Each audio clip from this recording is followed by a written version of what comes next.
All right. Can I just get, again, one more confirmation in the chat that you can see our slide deck? Awesome. Thanks, Henry. So like I was kind of talking to before we got started here, we're going to talk today about making the past accessible with VR, with virtual reality. Well, I just want to introduce myself, and then I'll let Allie introduce herself. So my name is Mike McCready. I work at Lethbridge College. I'm an instructor in our virtual and augmented reality program, as well as the President's Applied Research Chair in VR and AR. And I'll talk a little bit more about our research program, which this project was part of. And Allie, if you want to go ahead and introduce yourself. Sure, yes. Thanks, Mike. I'm Allyson Cikor. I'm also an instructor in our VR AR certificate program and a researcher with START. And so alongside Mike, I worked on this project primarily on the art and asset collection side. Awesome. And also very happy that Allie is a co-founder of a local VR AR company, which brings a lot of that great real world experience for our students here. So a little bit about our START program and the research that we do. So the START, which stands for the Spatial Technologies Applied Research and Training, is really meant to work with partners both in the XR space and the non-XR space to work on applied research projects and looking at ways that we can develop technologies that can be commercialized. We want to be able to help businesses, especially those who are unfamiliar with the workflows that's possible with immersive tech, to help integrate those within their workflows to improve bottom line, save lives, those kind of things. And we also want to be able to provide access to cutting edge hardware and expertise. But one of our most important goals within START is providing opportunities for students and for grads to get real world experience and to create employment pipelines. And so all of our projects that we work on, including the one that we'll talk about today, have students or grads that get paid to work on that, because we really strongly believe in that close connection between the academics and the research side. And so one of the things that the way we approach some of those goals is we look at custom XR development, whether it's for virtual or augmented reality, looking at consulting and providing insights on various types of hardware, again, whether it's holographic or motion capture or VR, AR, and then looking at how we can help with the convergence of technology. So a few projects that we work on, obviously they're VR projects, but we're tying in things like motion capture, machine learning, those kind of things. We have some other projects in the pipeline that are going to be looking at IoT and to create digital twins. So really, that's kind of that trifecta approach. And how we accomplish that, like I mentioned before, is we have that close tie with our academic programs. So all of our researchers work in the academic programs, and we, like I said, we like to bring students in. We need to have industry partners, and without that, our research programs wouldn't exist. And so we look for a number of partners. And the one project that we'll talk about today, we partnered with the MD of Greenview, the Municipal District of Greenview. And then, like I said before, students and grads are critical to the success of the START program, because not only are we creating new opportunities for these students and grads, but they're bringing a perspective and a set of a lens that we don't currently have, and that really can provide some potential solutions to challenges that they might be facing on those particular projects and with those organizations. And just as a quick snapshot, the success of the START program, it's only been a year and a half, but we've got, and these numbers are probably outdated, they're probably higher now. We've got 9 current projects on the go. We have 8 graduates who are working on contract or have worked on contracts. And over the last year and a half, we've had 25 students or grads working on projects. And so it's really a testament to the demand that's out there, but also the success internally and externally that this program is having. And in this little slide, there's a couple of screenshots for some of the other research projects that we're working on. But what we're here for today is to talk about bringing the past to the present. And I'll turn it over to Allie to talk a little bit about the project that we worked on together. Oh. Allie, are you there? There we go. Can you guys hear me? Yes, we can. Good. Okay, apologies for the technical difficulties. So I popped out there for a second. Sorry if I overlap things a bit, Mike, but okay. The project that we worked on, it's the original site is in a place just north of a town called Grand Cache. So it's actually in the foothills of the northern Rocky Mountains, which is it's a beautiful place, but it's quite separated from any major city. So the closest city, I believe, to Grand Cache is about 2 hours away. It's a small city with no airport. And the closest major city is about 4.5 hours away. So it's a very difficult location to get to. It's quite inaccessible. And the site itself is actually in the middle of a coal mine. So there's no public access. In order to get access to the site, you have to have permission and be escorted through the mine. So that the access is really quite limited, but it's a beautiful site, incredible find, and a really valuable tourism resource if we can make it accessible. So can you go to the next slide there, Mike? Yeah, one thing I just want to add to that is this site is Canada's only open face dinosaur track site, the largest of its kind in Canada. So there's a lot of tourism potential, as Allyson had mentioned. For sure. Yeah, so these are a couple of photos of the site itself. It's actually quite big. You can see on the photo on the right about, I would say, half of the cliff face that we were working with. And the way these footprints were originally found is when they were doing mining up here, they had sheared off part of that cliff. And when they did, they revealed literally thousands of footprints, anywhere from a 1/2 inch in diameter to some of them are even close to 2 feet. They're quite big. And the site itself is, again, up in the foothills of the Rockies. So you're kind of up on this just grass-covered hill. There's behind this site, you can look off into the mountains. It's a beautiful place, and we wanted to recreate it.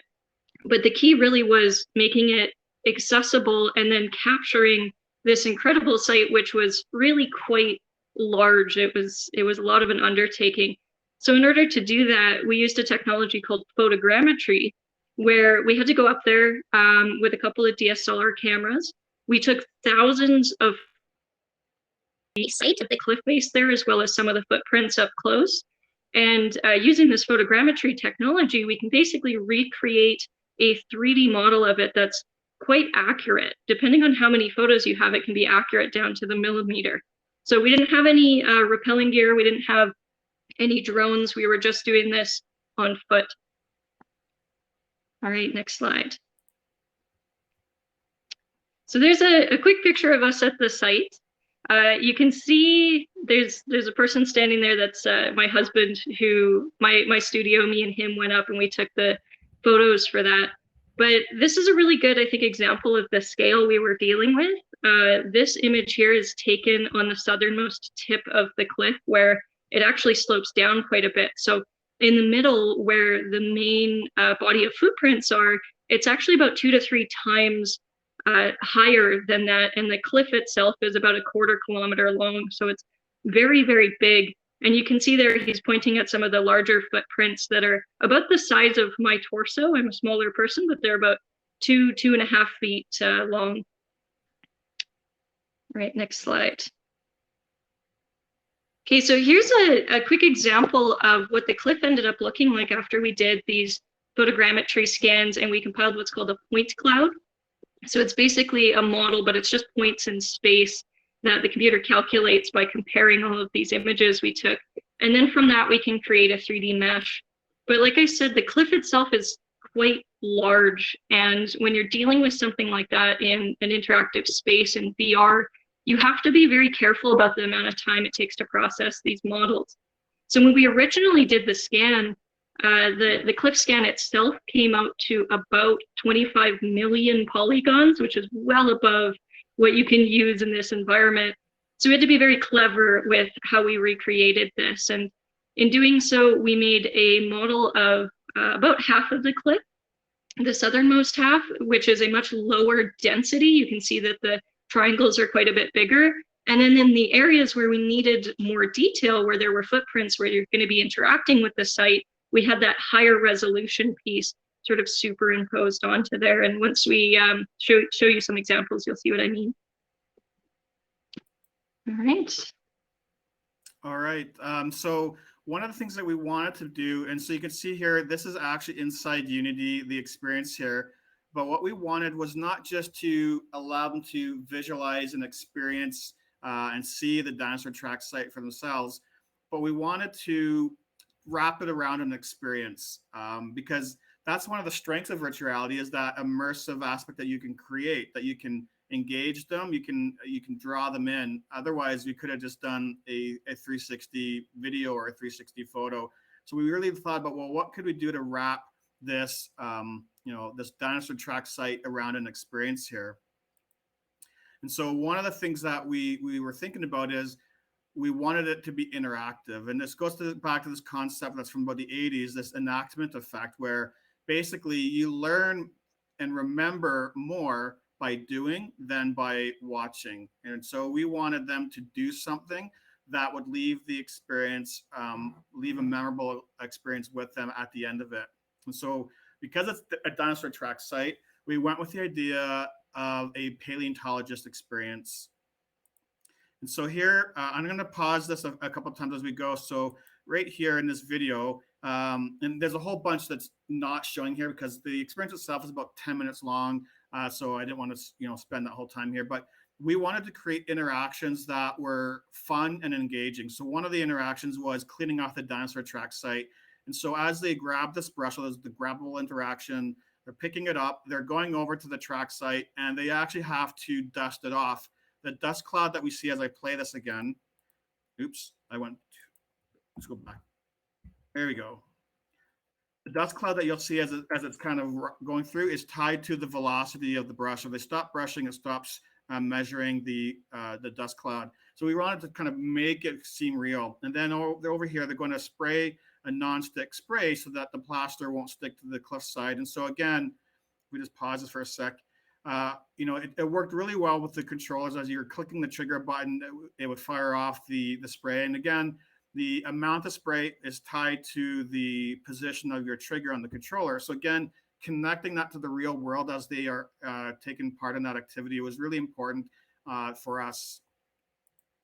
And then we'll just got to go through a little bit more here where they're kind of getting this track site ready to pour the plaster. And all along the way, there's a radio, and we'll see that in the next slide, where we have a narrator speaking as a senior paleontologist, teaching them and educating about the process of pouring plaster on this dinosaur track site and what it means. And so you can see here, if I just pause quickly right here, so you can see here this track site, even though, like Allie was talking about, there was just a series of photos that were taken through that photogrammetry process and some software, they're able to create that three-dimensional mesh to give it that feeling that, that cliffside is there in 3D.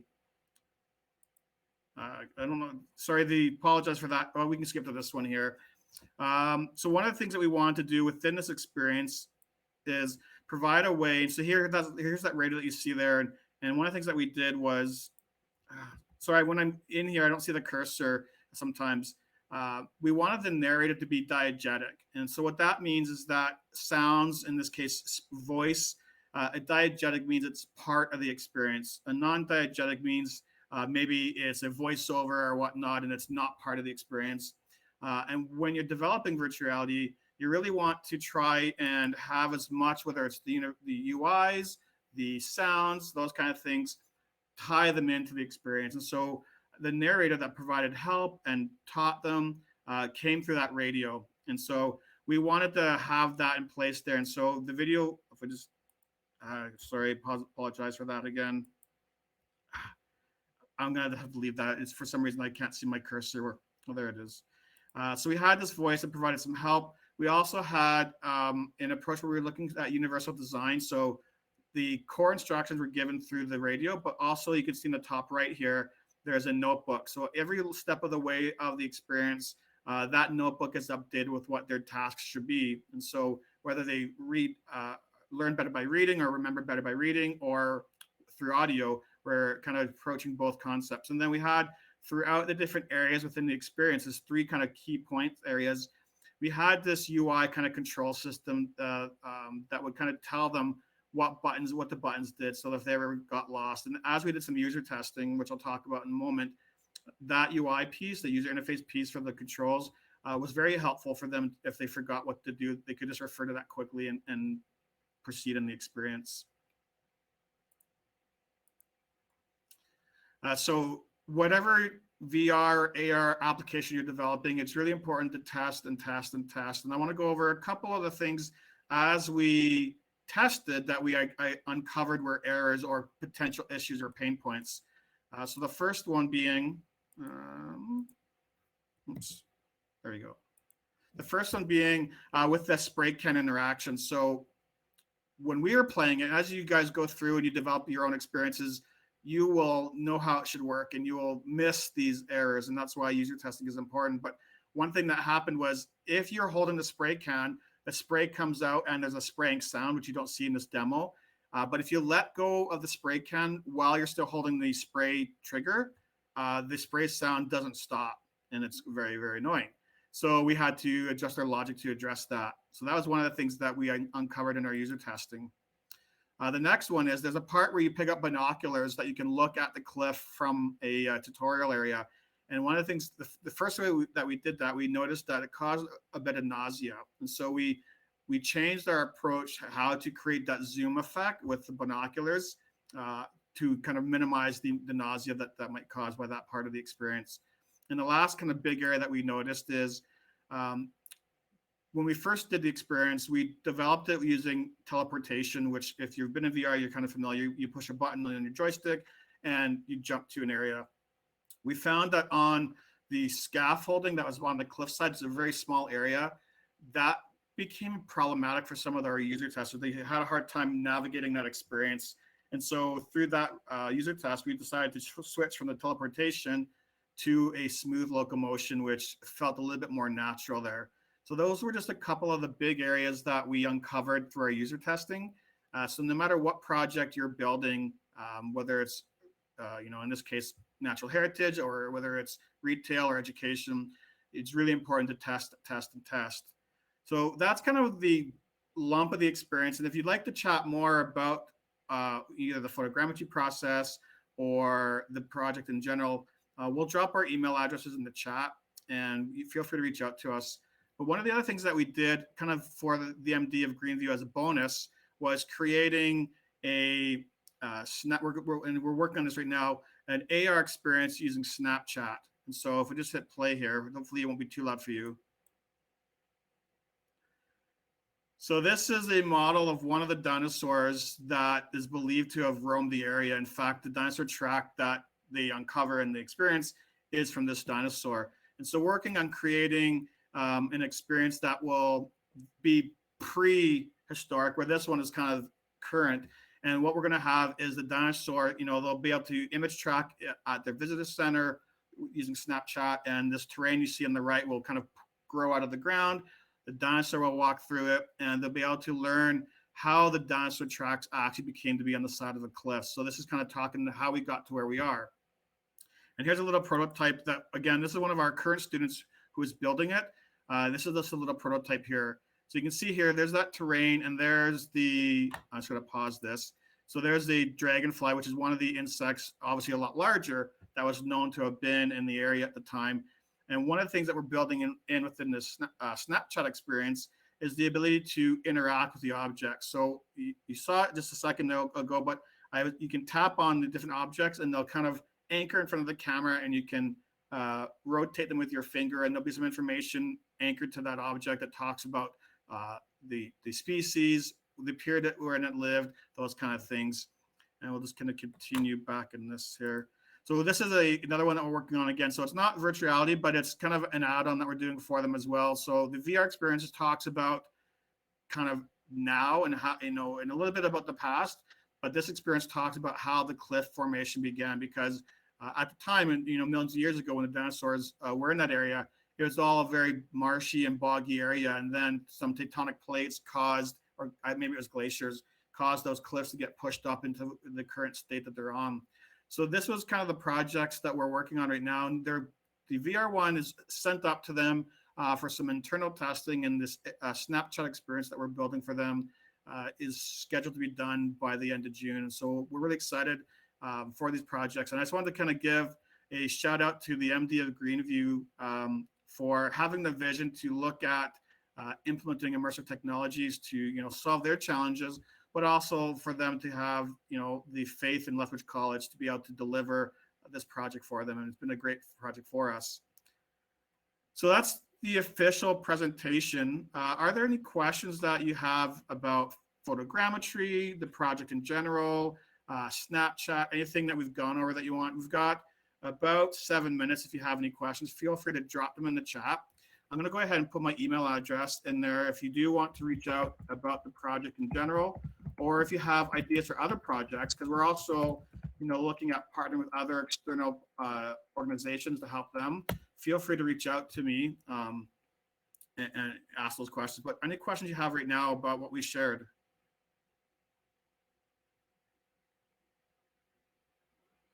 Yeah, see your comment, Devin. Yeah, thanks. That was really important for us to have a bit of that universal design. Obviously, all the information that's in the notebook is minimal compared to what the radio gives, but the key experience instructions are duplicated in both the radio and the notebook.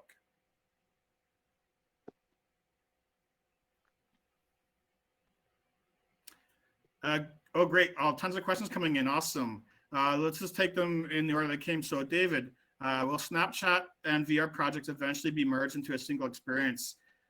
Great question. I think that depends on a couple of things. Hardware, obviously one, but also their partnerships. Because I mean, Snapchat, it's all about AR. They don't really do anything with VR, but I did notice last year that there was some partnerships begun between Unity and Snapchat, more so about Snapchat leveraging Unity's ad engine for marketing. But I think when we also see the hardware converge, and there are some out there, like the VRARA is a VR headset, but there's a bit of that mixed reality component where you can kind of have an AR-esque feel. So I think it really depends on the hardware and some of these other platform developers merging together. Greg, how large are the point clouds, both when first generated and then brought into VR? Ali, are you able to answer that question? Yeah, I can speak to that a bit. So unfortunately, we were unable to get access to the point cloud today. I was hoping I could show it, but given the size of the model, it was unwieldy. It was very difficult to handle. I believe the file size itself was 2 to 3 gigabytes, and that's before we meshed it. That was just as a point cloud. So in order to get it into VR, what we actually had to do was split that main cliff face, which is realistically only about half the cliff, into 6 sections. And then some of the sections with the prints, which we had scanned much, much closer and had generated at a much higher resolution, those by themselves were also a gig a piece. There were 2 of those, and those were overlaid on top of the cliff. So in terms of points themselves, I'm not sure how many points they had, but they were massive files. And then by the time it was brought into VR, the whole cliff face itself came in around, I believe, 4,000 to 5,000 triangles, which is incredibly small for that size. And then the pieces where you're closer, it's more like 10 to 20,000, so that we can get that detail. But that's still very manageable on a headset where you can get around 1 million triangles in VR, 1 to 2 million before you start to run into issues just on the triangle count. So yeah, I hope that answers your question. Awesome. JD had a question about the software used for 3D modeling and then the VR experience. So do you want to speak? I mean, you can speak to both of those if you want to, Ali. Sure, yeah, I should have touched on that. So for compiling the photogrammetry and meshing it, we used Metashape. And for pretty well everything else, both for cleaning up that mesh, for creating the other models you see in the scene, we used Blender. We use Substance primarily for texturing, and then the final output is in Unity. Awesome, thank you. Raju, and again, hopefully I'm saying your name correctly. We have applied for grants, and we have a few projects that are grant funded, and actually one of them is with a private sector partner. So we do look at that. And depending on where the partners are, there are a number of grant opportunities within Canada. So if you are in Canada, there are some federal grants that we could look at. So Raju, if this is something that you're interested in, feel free to reach out to me either through Hopin or send me an email. We could talk about this more because we definitely do partner with private sector companies. And then the last question, again, is another one for you, likely, because I don't know much about this world. It's about using a LiDAR or structured light for photogrammetry? And do you feel that it's necessary for professional quality? Is that something you could speak to a little bit? Yeah, a little bit. It is actually a consideration we had after the initial scan is to return and do a scan either while rappelling on the cliff face, so we could get a little bit closer. I know we've had conversations too about getting a handheld laser scanner for stuff like that. And with this particular site, the issue is the accessibility, like trying to get up, especially with a DSLR and things like that. In terms of those particular techniques, like LiDAR or the structured light is very cool. I think it just depends on what you're capturing. We definitely would have liked to use it for this project, and we might revisit that in the future, because you do get that higher level of accuracy, and that accuracy was important to this experience. But if you're using photogrammetry for something where maybe you don't need that level of detail, you can actually get away with just the more, I guess, traditional method of taking a bunch of photos. Some phones now can even produce decent results depending on what you're going to use it for. So it all just depends. If you need that incredible level of detail, then yeah, LiDAR, structured light, those are going to give you that fidelity. But otherwise, you can get away with a much easier setup just by taking some photos or using your phone or something like that. I know in the program we do teach photogrammetry, and Tyler, he just has them use like an iPhone or a cell phone, and especially some of the newer ones, you can get some pretty high detail imagery. And again, software like you mentioned, Metashape and others. I think there's another one that Tyler has mentioned, does a really good job in kind of creating those meshes together. Any other questions? When the new iPhone. Oh, sorry, I can barely hear you on my phone. Go ahead, Ally. The new iPhone, I'm not an iPhone user, so I want to say the X, but I think it's actually newer than that. They actually included some hardware in there for laser scanning. They know augmented reality is coming too, and I think maybe they see that people are going to want to be able to capture things volumetrically. And so those new phones actually have the hardware for it, which I think is incredible. Yeah, it's really amazing how advanced these little devices are becoming. Well, it is 12:30, so I want to be aware of your time and that you might want to pop into some other sessions. Again, thank you so much for attending. We don't have another session, but I believe these sessions are being recorded, Mara, and you'll be able to access in a couple of weeks here. But if you'd like to chat a bit about photogrammetry and how it's tied into either natural heritage or cultural heritage, again, from my email address in the chat, feel free to reach out to me. We're always looking to partner with either other nonprofits or private sector on various projects. Again, thanks a lot, and everybody have a great day. Thanks, everyone. Feel free to reach out if you have any questions.